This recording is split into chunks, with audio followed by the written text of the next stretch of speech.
Kita tidak tahu apa yang dibicarakan, tetapi tadi sudah disebut ada keanehan, kenapa kemudian Al-Fasir ini dilepas Hmm. gitu. Dan tidak disuplai selama setahun. Tidak disuplai, padahal itu sudah dikepung gitu kan, Hmm. sudah dijaga itu 1 tahun, tidak ini lagi. Nah, eee, tampaknya ini semacam menjadi jalan kompromi. Kompromi untuk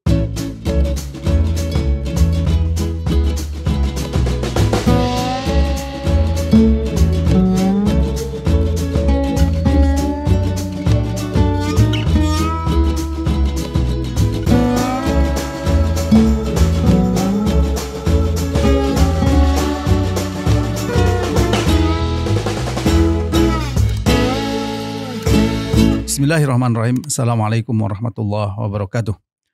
Pemirsa yang dirahmati Allah Subhanahu wa taala, kembali kita bertemu dalam program Focus to the Point. Kali ini kita akan membahas konflik di Sudan. Ada apa di belakang itu semua? Untuk itu kita akan mendiskusikan hal ini dengan Ustadz Ismail Susanto. Assalamualaikum Ustadz. Assalamualaikum warahmatullahi wabarakatuh. Konflik di Sudan lagi-lagi telah membuat rakyat menderita ya. Di wilayah ibu kota Khartoum saja dikatakan lebih dari 61.000 kematian akibat perang. Demikian juga di wilayah-wilayah yang lainnya. Beberapa catatan itu mengatakan total kematian itu bisa mencapai 150.000 orang lebih di konflik di Sudan ya. Belum lagi ancaman kelaparan massal ya. Menurut Ustadz Ismail, apa sebenarnya persoalan mendasar konflik di Sudan ini? Ya, Assalamualaikum warahmatullahi wabarakatuh. Ini Sudan ini sesungguhnya negara yang luar biasa ya. Dari sisi luasnya ini termasuk terluas nomor 3 di Afrika. Terluas nomor 16 di dunia. Di Afrika itu di bawah Aljazair dan saya lupa satunya itu, Kongo atau mana gitu. Dan sekaligus juga kaya dia. Karena dia mengandung banyak sekali mineral, juga minyak ya. Dia termasuk minyak, termasuk produsen yang diandalkan oleh Cina gitu, termasuk juga Rusia. Sebelum krisis Sudan yang sekarang ini sebenarnya dia sudah mengalami beberapa fase krisis karena ini negeri memang luar biasa. Dia merdeka kira-kira tahun 60-an, 59. Nah, sepanjang 59 sampai ini hari itu udah ada 15 kali kudeta militer gitu. Nah, konflik yang paling menyakitkan itu adalah yang kemudian menghasilkan pemisahan antara Sudan Utara dan Sudan Selatan. Memang Sudan Utara tidak disebut Sudan Utara, disebut Sudan saja, baru kemudian namanya Sudan Selatan. Dan ini tidak bisa dilepaskan dari tangan-tangan asing yang ingin memang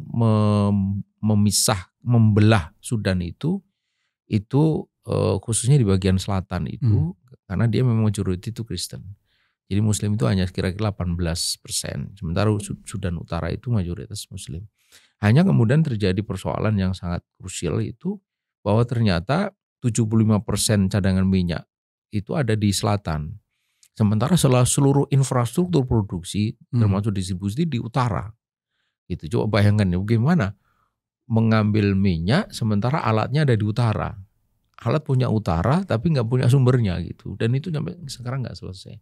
Akibatnya kemudian Sudan yang semula menjadi produsen cukup besar, lebih dari 300.000 barrel per hari, itu sekarang hanya tinggal 60, 50, 30.000 saja. Dan itu kemudian berakibat menurunnya keadaan ekonomi.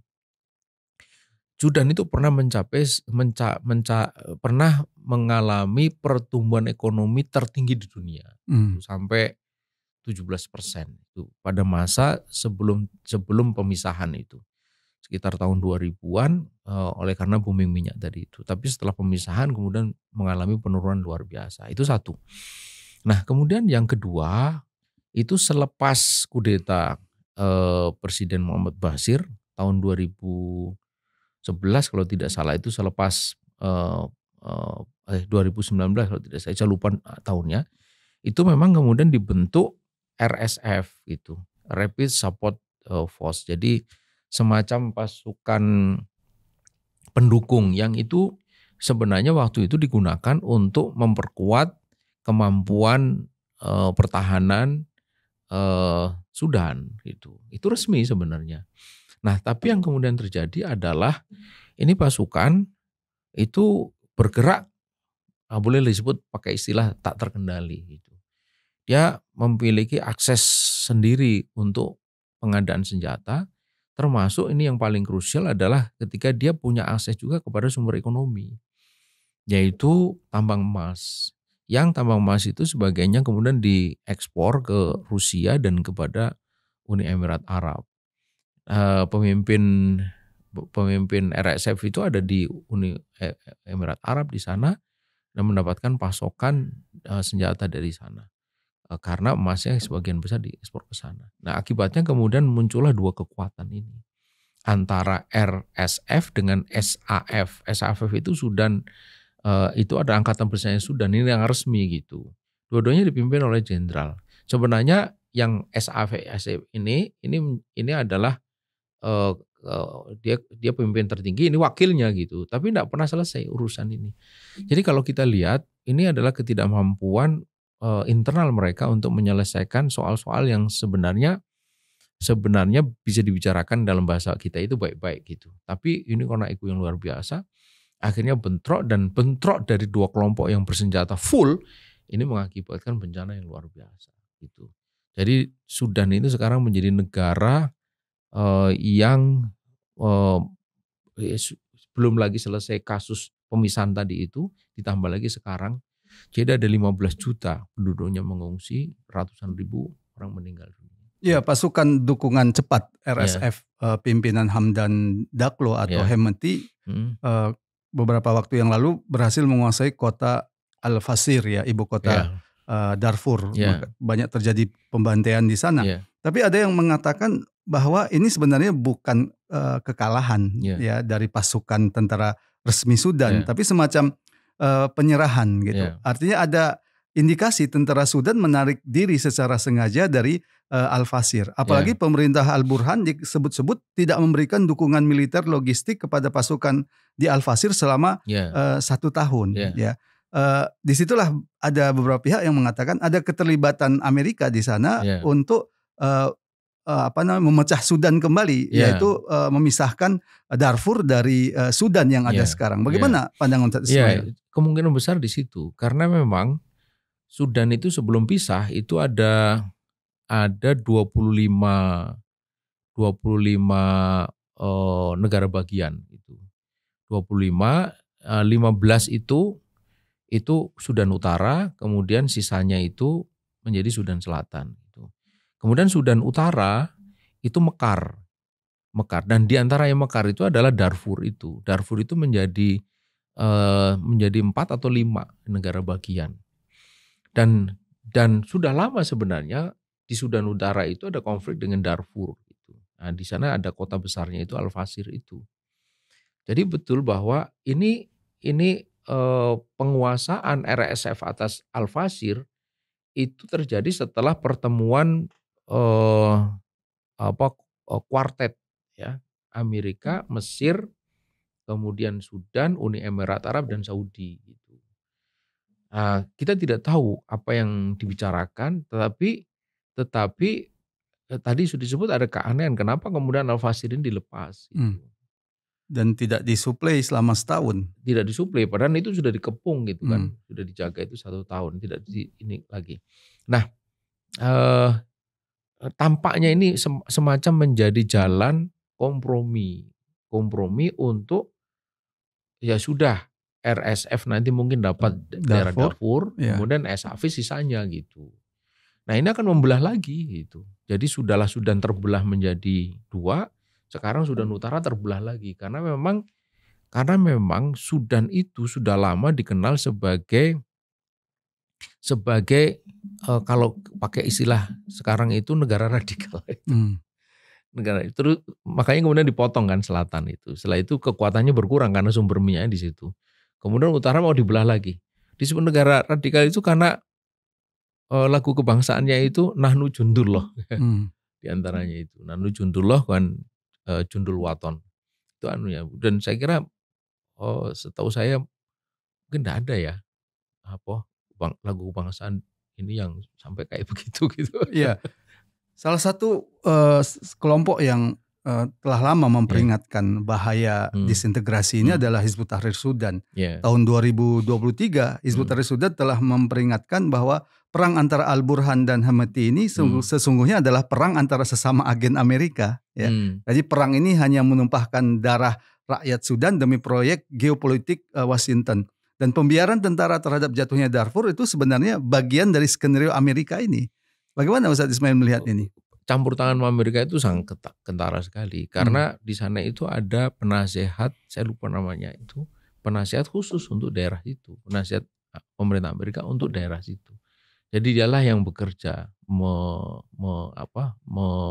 mengutak-utik daerah situ. Termasuk juga bagaimana memperkuat RSF ini. Karena RSF ini kan sebenarnya aneh. Dia itu bentukan dari SAF gitu. Artinya dia itu sebenarnya tentara semacam milisi yang membantu tentara pemerintah kan sebenarnya. Karena harusnya itu ya selesai gitu kan. Iya. Tapi kenapa menjadi alot begitu? Pasti kan ada dua. Pertama itu pemimpinnya itu ngerti ini mau kemana. Terus yang kedua dia punya dukungan dua penting, yaitu dukungan senjata dan dukungan keuangan gitu. Terakhir Ustaz Ismail. Ya.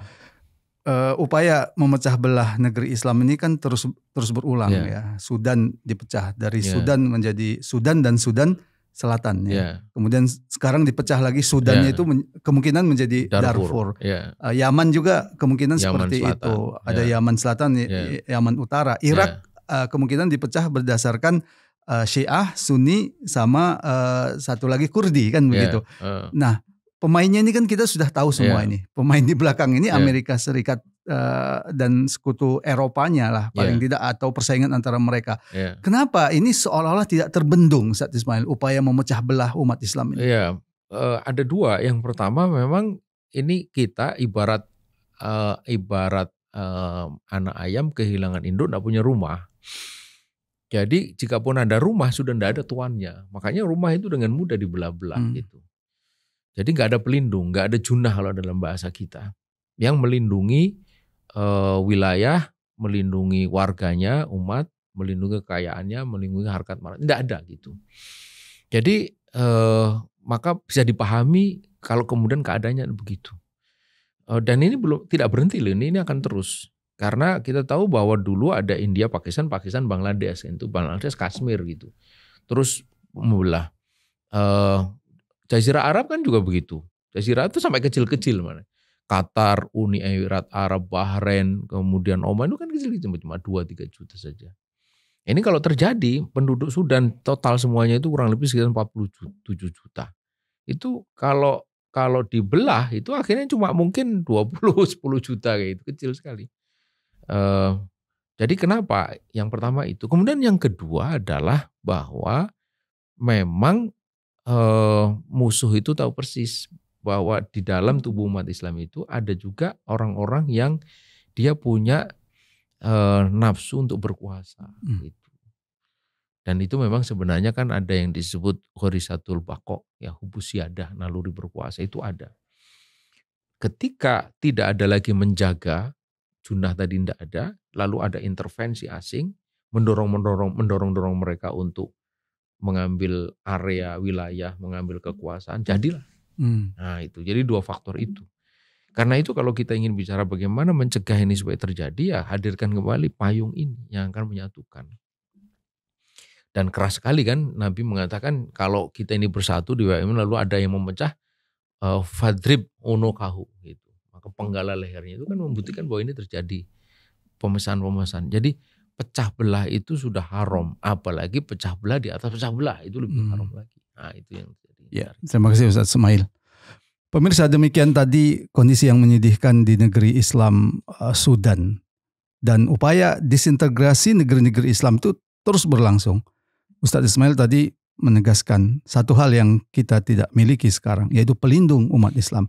kita tidak lagi memiliki khilafah ala minhajin nubuwah, rumah yang menyatukan umat Islam, rumah yang melindungi umat Islam dari musuh-musuhnya yang lapar, dari penguasa-penguasa, dari tubuh umat sendiri yang tidak mementingkan nasib rakyatnya sendiri. Semoga bermanfaat. Assalamualaikum warahmatullahi wabarakatuh. Waalaikumsalam.